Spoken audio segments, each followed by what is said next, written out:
Hola, hoy vamos a ver algunos conceptos fundamentales que tienen que ver con el tema de diseño de bases de datos. Recordemos que una base de datos fundamentalmente es un repositorio, no necesariamente informático, puede ser manual, donde nosotros tenemos un conjunto de datos que representan las transacciones, movimientos o el estado de una organización, proceso o fenómeno. Quiere decir esto que un directorio telefónico, una agenda, un libro, nuestro directorio de teléfonos en un celular, todos ellos son una base de datos. Y como base de datos deben tener alguna forma estructurada, lógica, de poder tener acceso a ellos a través de alguna metodología. En el caso particular de las bases de datos completamente manuales, pues es como nosotros buscamos en qué orden dentro de un directorio telefónico. Y dentro de las bases de datos automatizadas, pues tendremos programas o aplicativos para hacerlo. Ahora, lo interesante de todo esto es por qué el diseño de bases de datos es tan fundamental. Porque todo, si no la mayoría de los beneficios que podemos obtener con el uso de bases de datos es precisamente el diseño apropiado. Ahora bien, modelos de datos hay muchos. Modelo de datos jerárquico, modelo de datos orientado a objetos, modelo de datos red, funcionales, de todo tipo. Pero nosotros aquí solamente nos vamos a enfocar al modelo de datos relacional. Un modelo de datos precisamente lo que hace es estructurar o representar los datos de un fenómeno en base a una metodología concreta. En el caso particular del modelo de datos relacional, la estructura fundamental en que se basa son las relaciones, que es una construcción matemática. A la hora que esas relaciones son diseñadas apropiadamente y se tienen que implementar dentro del computador, entonces se usa una estructura de datos concreta que representa a esas relaciones. Y en este caso particular se utiliza las tablas. Una tabla, como podemos observarlo en el diseño que tenemos ahí en la imagen, es un diseño tipo matricial, aunque no es una matriz, de filas columnas, donde las columnas de esa tabla representan o indican los atributos que corresponden a una entidad o algo que se quiere representar. Y las filas constituyen los registros de cada una de las diferentes ocurrencias de esa entidad. Un ejemplo, si esta tabla fuera la tabla de estudiantes, aquí tendríamos, por ejemplo, su cédula, el nombre, la dirección, y eso serían las columnas, los atributos. Y las filas vendrían siendo exactamente entonces cada uno de los diferentes estudiantes que son representados sus datos dentro de esa tabla. Es decir, la configuración de cada uno de estas celdas dentro de esa tabla lleva lo que sería el par atributo o valor, donde el atributo precisamente es el indicativo o característica que quiero yo representar de la entidad, y el valor específico, pues aquel que está asociado con cada una de las diferentes ocurrencias de entidades. En el caso nuestro, las ocurrencias son cada uno de los estudiantes, de la tabla T1 que sería de estudiantes. Ahora bien, es importante en el caso particular nuestro, que si nosotros vemos esto como conjuntos de datos, puede haber una relación entre un valor X y un valor Y, o sea, un valor del conjunto X del conjunto Y, donde si decimos que X es la cédula y Y es el nombre, entonces ese atributo valor lo que me dice a mí es que si aquí dice 8888 8888, acá dice Víctor López, pero también puede haber una cédula que diga 99 99 99 y también el resultado en Y es Víctor López, porque dos personas pueden llamarse igual, mas sin embargo no necesariamente sus cédulas son iguales. Esto lo vamos a ver en más detalle dentro de un momento. ¿Y por qué es importante a la hora del diseño de base de datos? Sobre todo cuando estamos viendo métodos algorítmicos de normalización. Pero permítame un momento darles un poquito de historia con respecto al modelo relacional. El modelo de datos, y miren que no digo modelo de bases de datos, sino el modelo de datos relacional, es originario de Edward Ted Cott, ¿no? Ted era su sobrenombre, que en los años 70 fue comisionado por IBM para que desarrollara un modelo que fuera más acorde desde el punto de vista formal. Todos los modelos como el jerárquico, el RET, realmente emergieron como producto de un proceso heurístico donde los investigadores o los proponentes pues dijeron: la estructura de árbol para el modelo relacional, para el modelo jerárquico, perdón, es necesaria y en eso se va a fundamentar. Entonces usemos el árbol, que todos conocemos en nuestras clases de estructura de datos. Y cuando hubo algunas complicaciones de proceso con el modelo jerárquico, entonces el modelo RET, que va basado en grafos, se impuso. Pero ninguno de ellos tenía una comprobación matemática o una teoría realmente, aparte de que usaba matemática discreta con árboles y con grafos. Ted Cott, matemático, fundamenta el modelo de datos relacional en la teoría de conjuntos. Tal como lo vemos entonces, una relación es un conjunto de atributos. Y todas aquellas operaciones que conocemos de los conjuntos, la unión de conjuntos, la intersección de conjuntos, son aplicados como la base fundamental para el modelo relacional. ¿Esto por qué es importante que nosotros lo sepamos? Porque cuando vayamos al diseño de base de datos, ahora sí, bases de datos basadas en el modelo relacional, nos daremos cuenta que todo lo que sucede allí está basado en la teoría de conjuntos. Y por consiguiente, el diseño que se haga debe ser acorde con él. Ahora bien, permítame en este momento hablar un poco acerca del concepto de normalización. La normalización de las bases de datos relacionales es un aspecto fundamental de diseño, que en ocasiones no necesariamente se aplica en el ámbito profesional. Cuando digo que no se aplica, a veces no quiere decir que no sea importante. Es que hay algunas consideraciones que te llevan a no tomarlo en cuenta. Sin embargo, en el fondo, debido a que está fundamentalmente dentro del concepto de modelo relacional, debería ser así. Entonces veamos cuáles son las formas normales. Esto es importantísimo cuando veamos la parte de algoritmos de normalización. Pero igual, si no lo vemos. Todas las formas normales en el modelo relacional son 5. Y de hecho hay una sexta, que es una forma especial de ella que indicamos ahí. ¿Qué es la primera forma normal? Que se conoce como la forma normal canónica, donde canónico implica que es por defecto. Es decir, lo mínimo que tiene que pasar es esto que está aquí.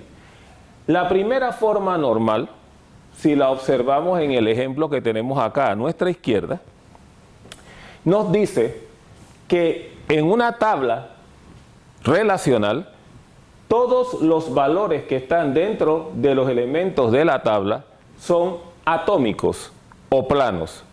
Eso implica que dentro de estos elementos no pueden haber estructuras de datos multidimensionales. No puede ser un arreglo, no puede ser una lista encadenada, no puede ser un vector. En consecuencia, todo esto son datos planos. Es un número, es una letra, es una cadena o string de caracteres, pero no puede haber multidimensionalidad. Entonces, la primera forma normal nos obliga a que toda tabla, inclusive toda tabla, debe estar en primera forma normal siempre. Así que por eso es que es la forma canónica. Ahora bien, ¿qué es la segunda forma normal? La segunda forma normal implica que primero la tabla tiene que estar en primera forma normal. De hecho, todas estas formas normales, como están aquí, usted ve que le hemos colocado en un modelo concéntrico, tipo cebolla, ¿verdad? Sabemos que la cebolla en una capa envuelve a la otra, una envuelve a la otra hasta que llega al corazón. Bueno, podemos tomar del corazón hacia afuera, ¿verdad? La segunda forma normal implica que la tabla o la relación, de hecho la relación, no la tabla, porque la tabla es cuando se implementa, la relación ya está en primera forma normal. Y la segunda forma normal implica que hay transitividad. ¿Qué significa transitividad? Lo veremos ahora dentro de un momento con un ejemplo. Pero, aunque podemos trabajar en una base de datos que sus tablas o algunas de ellas estén diseñadas a nivel de segunda forma normal, la meta en el aspecto comercial de negocios pragmático, por lo menos en un alto nivel de porcentaje de las aplicaciones, debe ser la tercera forma normal. La tercera forma normal, que tiene una forma especial de ella, que se llama la voice code, ¿verdad? Normal form o forma normal, implica que para empezar, todas las tablas que están en tercera forma normal deben estar en segunda y de segunda deben estar en primera. O sea, todas las otras están cubiertas hasta ahí. La tercera forma normal nos dice que todo atributo que no es parte de la llave primaria de la tabla depende completamente de esa llave. A pesar de que esta definición es un poquito críptica, lo vamos a ver directamente con un ejemplo. Y para concluir con las formas normales, la cuarta forma normal y la quinta forma normal son formas normales de dimensión ampliada que ahora mismo no va a aplicar cuando veamos los diseños, porque en realidad, a pesar de que tienen cierto nivel de aplicación, no es lo más usual a nivel de aplicaciones ya de negocios. Entonces, vayamos al ejemplo que tenemos acá al otro lado del tablero y veamos este ejemplo que es muy concreto. Para que sea más fácil, veámoslo así. Tenemos la tabla empleado. En la tabla empleado, decimos que está en primera forma normal porque todo es plano o atómico. Además de eso, sabemos, ya estamos hablando de tabla, a pesar de que hablamos de relaciones, porque estamos asumiendo que esto es una relación tipo conjunto RI A sub J, pero va a terminar siendo una tabla, así que por el momento hablemos de tabla. Toda debe tener una llave primaria. Entonces, asumamos lo siguiente, que el salario de un empleado cambia, importante, con la edad del empleado. Es decir, digamos que hay una regla en la empresa, esta es una empresa muy interesante, donde a mayor edad, más salario tienes. No importa nada, tienes más edad, tienes más salario, pero también hay que ver que la cédula de un empleado me dice su edad y su salario. Porque tiene sentido que si yo utilizo la cédula 888, 8888, yo voy a obtener el salario de una persona y también su edad. Entonces, esto entra en una contradicción. Veámoslo aquí. Esta tabla, en este momento, está en primera forma normal, pero está también en segunda forma normal, debido a que la cédula me dice el nombre, la edad y el salario. Si yo digo el nombre, este número debe salirme en estos datos, igual estos. Pero existe una transitividad, es decir, la cédula me determina o me dice cuál es el nombre, la edad y el salario de una persona, pero la edad a nivel intermedio me determina también el salario. ¿Qué implicación tiene esto? Si el día de mañana yo quiero aumentarle el salario al empleado B por su performance, por sus actividades, por su buena asistencia, o sencillamente tiene una promoción porque cambió de puesto laboral y ese puesto laboral tiene un nuevo salario, no puedo. No puedo porque resulta que nada más tiene 20 años y él debería estar ganando $500. Pero es que la edad determina el salario. Entonces, podemos observar que hay una contradicción entre lo que la llave primaria o la llave primaria me determina y lo que la edad me permite. Bueno, pero estas son las reglas de la empresa. Ahora, no vamos a cambiar las reglas de la empresa. La regla de la empresa dice que la edad determina el salario. Entonces, ¿cómo hacemos que esta tabla o relación esté en tercera forma normal, diseñada? Bueno, para ello tenemos que dividirla, descomponerla. En este caso particular, para este ejemplo, en dos tablas.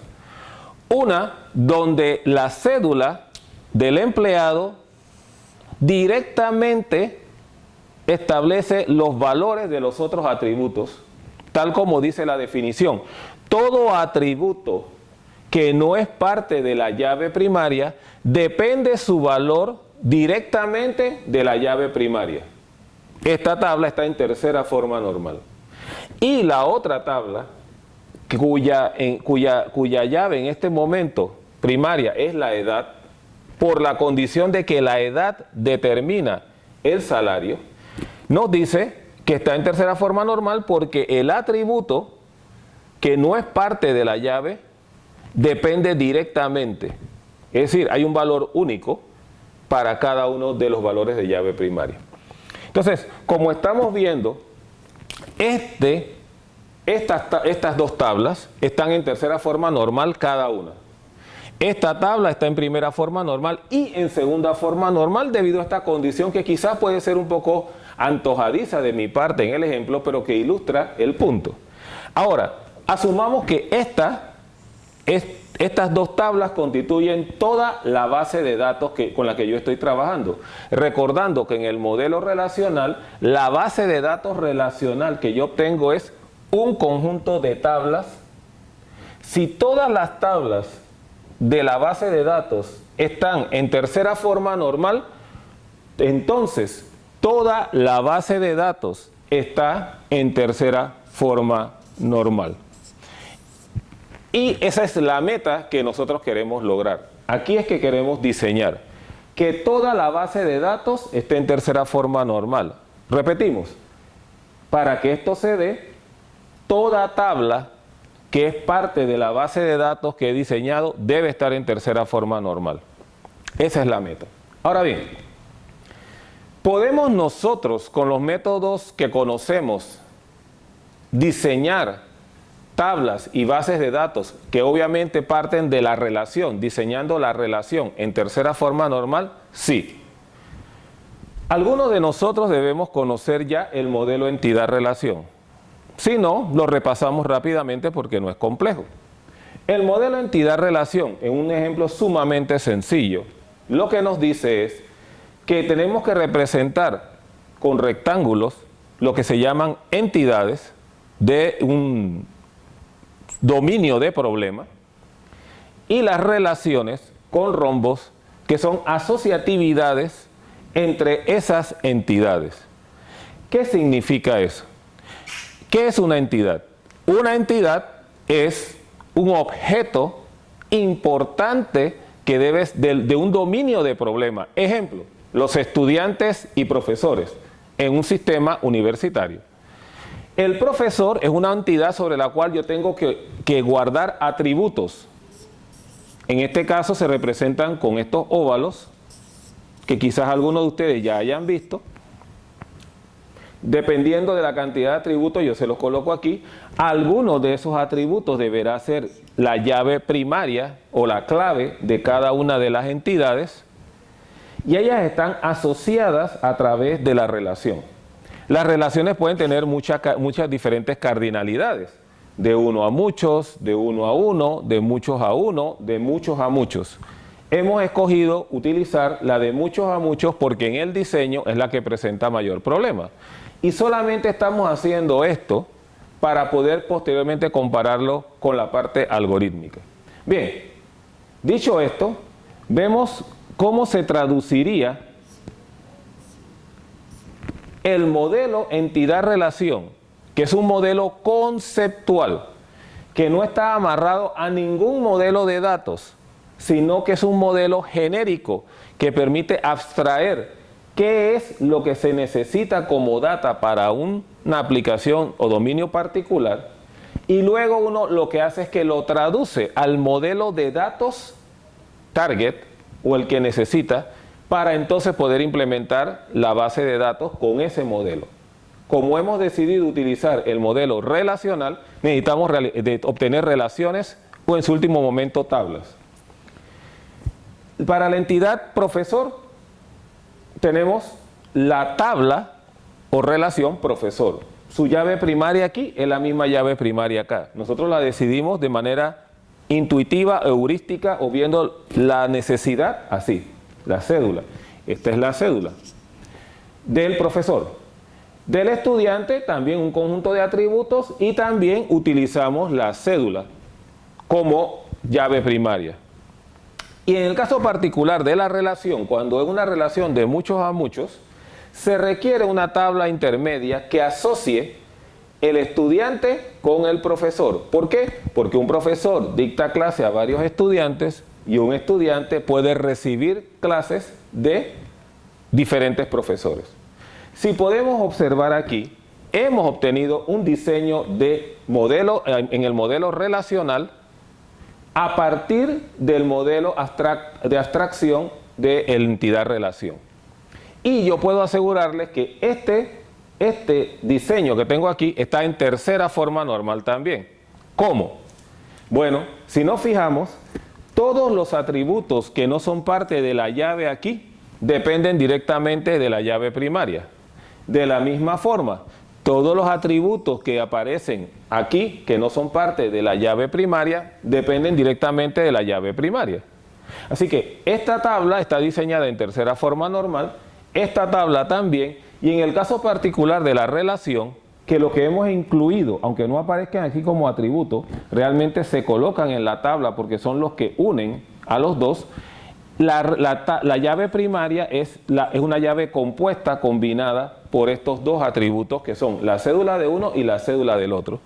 Y por ser los únicos atributos y por ser la llave también, pues todos dependen de la llave primaria. Entonces, toda esta base de datos, si fuera la única con esas tablas, estaría en tercera forma normal. Ahora bien, ustedes me dirán, ¿qué necesidad hay entonces de ver métodos algorítmicos si yo con el modelo entidad-relación puedo ya obtener un diseño en tercera forma normal? Bueno, la respuesta es la siguiente.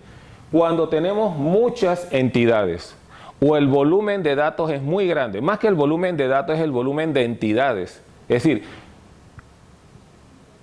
cosas diferentes u objetos diferentes sobre los cuales tengo que guardar datos del dominio, entonces es posible que este modelo entidad-relación sea inmenso. Imaginémonos todas las paredes de este lugar donde el diseño de entidad-relación o el modelo de entidad-relación esté cubriendo las paredes. Se complica muchísimo el poder mantener el control, ¿verdad?, de qué entidades tengo, cómo se llaman, si están repetidas, si me falta alguna, si las llaves primarias están correctamente definidas, si realmente estoy asociando con lo que tengo que asociar. O sea, hablemos de 1000 entidades, cada una con 500 atributos, o sea, no cada una, sino 500 atributos en total, 800 relaciones entre ellos porque es muy complejo. Entonces se convierte en una situación explosiva, combinatorialmente explosiva. Entonces, si bien el modelo entidad-relación es muy sencillo, muy intuitivo, fácil de aprender y es el más usado si se quiere, puede llegar a no ser manejable. Y en esas condiciones es cuando los métodos matemáticos, en particular algorítmicos, de normalización, y el ejemplo concreto que vamos a ver, que solamente es uno, aunque hay muchos, el algoritmo de Bernstein, nos permitirá obtener un diseño de base de datos independientemente de la cantidad de atributos que se tengan que representar y la cantidad de entidades que se tengan que representar, nos va a garantizar que vamos a obtener un diseño en tercera forma normal para toda base de datos que vayamos a diseñar. Y ese va a ser el capítulo de nuestra próxima entrega. Muchas gracias.